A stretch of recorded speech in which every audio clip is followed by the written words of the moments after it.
Você pode estar falando coisas no consultório, no coloquial, sabe? A fala, de repente, neurótica, robótica, autônoma, e você ter um afeto, sentir coisas quando fala. Eu posso também dizer que existem pessoas que nem precisam falar e chegam num consultório sentindo coisas. Até porque quando falamos de linguagem, é importante entender que ela é como se fosse um conjunto, um combo, uma estrutura de linguagem. Estamos falando da fala, do verbo, mas também estamos falando do silêncio, estamos falando da atitude, o movimento corporal, até o encontro com o analista é uma linguagem. É a possibilidade de um sujeito que outrora não podia falar, porque era reprimido desde a infância, agora está diante da possibilidade de falar tudo aquilo que vier à sua cabeça. Essa palavra tudo, ela é muito forte. Não sei se vocês se incomodam, mas geralmente eu me incomodo. Quando o paciente fala, tá tudo bem, tá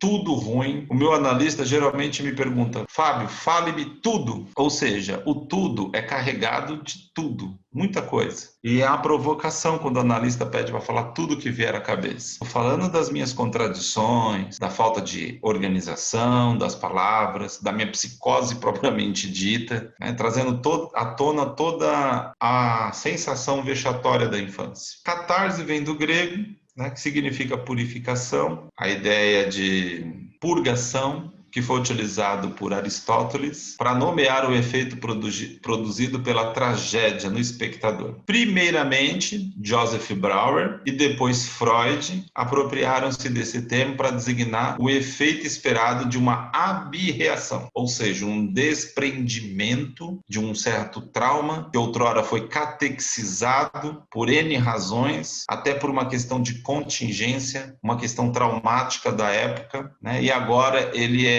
liberado. E esse efeito, a catarse, essa como se fosse a eureka, insight propriamente dito, ele acontece na vida do falante. É importante também a gente pensar que Lacan, quando propõe um retorno a Freud, em 1950, ele propõe um retorno ao mais primevo do método freudiano, que era a catarse. Tem a ver com a fala, as palavras tendo uma troca com o afeto, que tem a ver com a observação do sonho, dos atos falhos, do xiste, e que alguns psicanalistas, na época, intitulados pós-freudianos, de certa forma, rejeitaram o ensino do Freud, né? Quando Lacan propõe um retorno, é interessante que a ideia intelectual, ela também é um mecanismo de defesa, né? Você pode estudar psicanálise, você pode estudar filosofia, isso não vai garantir que você tenha afinidade com o seu inconsciente. Pode até ser que o inconsciente se torne refinado